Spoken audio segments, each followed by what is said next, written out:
Very good. Samita क्या बोल रही थी, आप बताइए।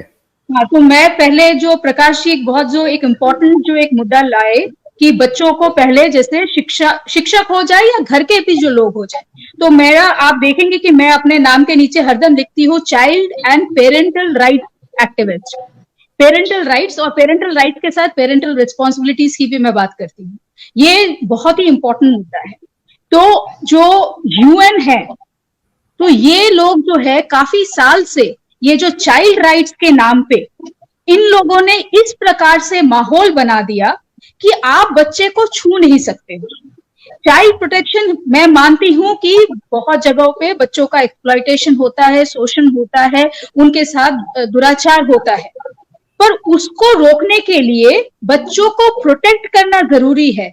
उसके जगह इन्होंने एक इस प्रकार से बच्चों को एक अलग एक एंटिटी टाइप का उनको जो राइट दिया, उसके माध्यम से उन्होंने ऐसा इंश्योर किया कि माँ बाप का जो बच्चों के ऊपर जो एक राइट है वो कम हो जाए। उसी प्रकार से टीचर का भी जो डिसिप्लिन करने का जो उनके पास जो एक राइट था, वो राइट को एक सिस्टमैटिक तरीके से लिया गया है, जो माँ बाप समझ भी नहीं पाए। वो एक सिस्टमैटिक तरीके से ये राइट्स जो है, ये हजार तो ये इसमें कन्वेंशन होते हैं, इंटरनेशनल कॉन्फ्रेंसेस होते हैं, और उसको लाके हमारे देश में और बाकी देशों में भी जाके जो ये थर्ड वर्ल्ड कंट्री सबसे ज्यादा करती हैं, वो अपने लोकल लॉज में लागू करती है। इतने सारे कमीशन फॉर्म होते हैं, बट वो जो कमीशन फॉर्म होते हैं तो कुछ अच्छी बातें हैं, लेकिन जो कुछ बुरी बातें हैं उसमें यह है कि ये एक सिस्टमैटिक अटैक है, जिससे कि बच्चों के ऊपर जो माँ बाप का अधिकार था, टीचर्स का जो एक अधिकार था कि बच्चों को अगर गलत रास्ते पे जा रहे हैं उनको सुधार सके, उनको बोल सके। अभी मैंने जस्ट आज ही मैं किसी से बात कर रही थी, उन्होंने बोला कि अभी उनको एजुकेशन डिपार्टमेंट से नोटिस आया है कि 5th स्टैंडर्ड तक कोई एग्जाम ही ना किया जाए। बच्चों के ऊपर स्ट्रेस हो रहा है तो 5th स्टैंडर्ड तक कोई एग्जाम ही ना किया जाए। अब आप सोचो, जैसे कि अभी पुरुषोत्तम जी ने बताया कि जो स्तर ऐसा हो गया है कि 9वीं कक्षा के बच्चे को आप 4थी कक्षा का भी अगर पेपर देते हो तो उसका वो आंसर नहीं दे पाते हैं। तो एक प्रकार से आप देखो कि ये एक सिस्टमैटिक अटैक है ऑन एजुकेशन सिस्टम। जो हमारा देश है, वो हमारा देश क्या कोई भी देश के लिए ये लाइन बोला जाता है, your country is as strong as the education of its citizen. तो आप देश को कैसे वीक कर सकते हो?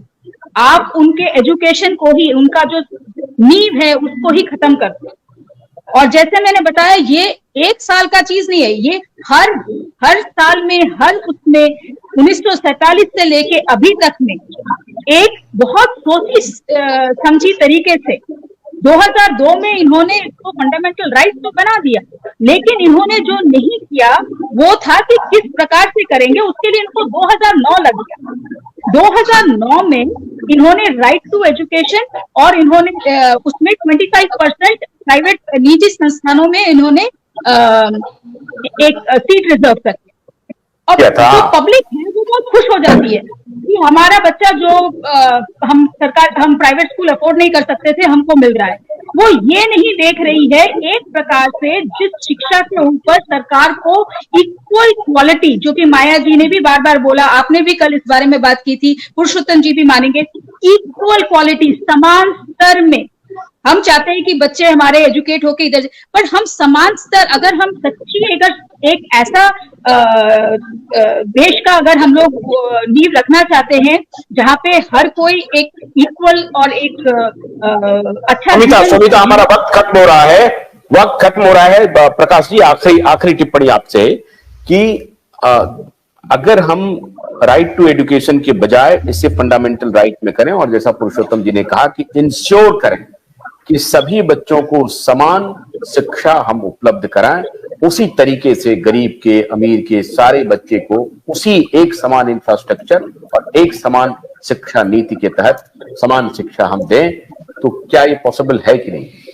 क्यों पॉसिबल नहीं? बिल्कुल पॉसिबल और करना चाहिए। देखिए मेरा बोलना है कि भाई गवर्नमेंट हर चीज में से बाहर आ रही है। वो बोलती है कि तुमको वो गैस के सिलेंडर के ऊपर सब्सिडी नहीं मिलेंगी, ये टमका नहीं मिलेगा, ढमका नहीं मिलेगा, फर्टिलाइजर। तो गवर्नमेंट तो सब इधर टैक्सेस बढ़ाते जा रही है, रेवेन्यू बढ़ा रही है, और सब में से अपने अपने हाथ खींच रही, तो पैसा जा कहाँ गवर्नमेंट में। और मुझे बताइए कि ये सारी की सारी जो बातें हैं, ये इतनी सारी मशक्कतें हो रही है, मुझे बताइए। मेरी पोतिया, जब मेरी बच्ची अमेरिका में थी, तो मेरी सारी पोतियां वहां पे सरकारी स्कूल, अगर दी बेस्ट स्कूल कौन सी है अमेरिका के अंदर, लंदन के अंदर, गवर्नमेंट स्कूल से दी बेस्ट हॉस्पिटल कौन से है, तो वो वहां पे सरकार के है, प्राइवेट नहीं है, कोई जाता नहीं है। प्राइवेट स्कूल के अंदर कोई बच्चे नहीं डालेगा, बस ऊपर के जो लोग होते हैं वो अपने भेजते हैं। नहीं, भेजते ही नहीं है भाई। इतनी बढ़िया स्कूल है कि इसकी कोई हद नहीं है। मेरा ये बोलना है कि इन स्कूलों को जो हम बंद करते जा रहे हैं, अब हमारे महाराष्ट्र के अंदर 60,000 स्कूल गवर्नमेंट बंद कर रही है, प्राइवेट स्कूल दे रही है, और वो स्कूल है कि जिन स्कूलों के लिए हमारे बाप दादाओं ने जमीनें दी हुई और उसके ऊपर स्कूल खुली है। यानी ये भाव था कि ये स्कूल है, इसके लिए मैंने मेरे दान देनी चाहिए, जमीन दी है, उसके ऊपर स्कूलें खुली। आज वो स्कूल है, गवर्नमेंट जाके प्राइवेट में दे रही है, पैसा ले रही है उनसे। एक ही विषय। दूसरी बात में मुझे बताइए, ये जो स्कूल और कॉलेजेस और ये जो सारी बंद कर रही है, या प्राइवेट के हाथ में दे दिया गवर्नमेंट, मुझे बताइए इनको सुधारने के लिए क्या करने की जरूरत है? ये हॉस्पिटल सारे जो गवर्नमेंट हॉस्पिटल है, जहाँ कोई जाने की कुछ ये नहीं करता है।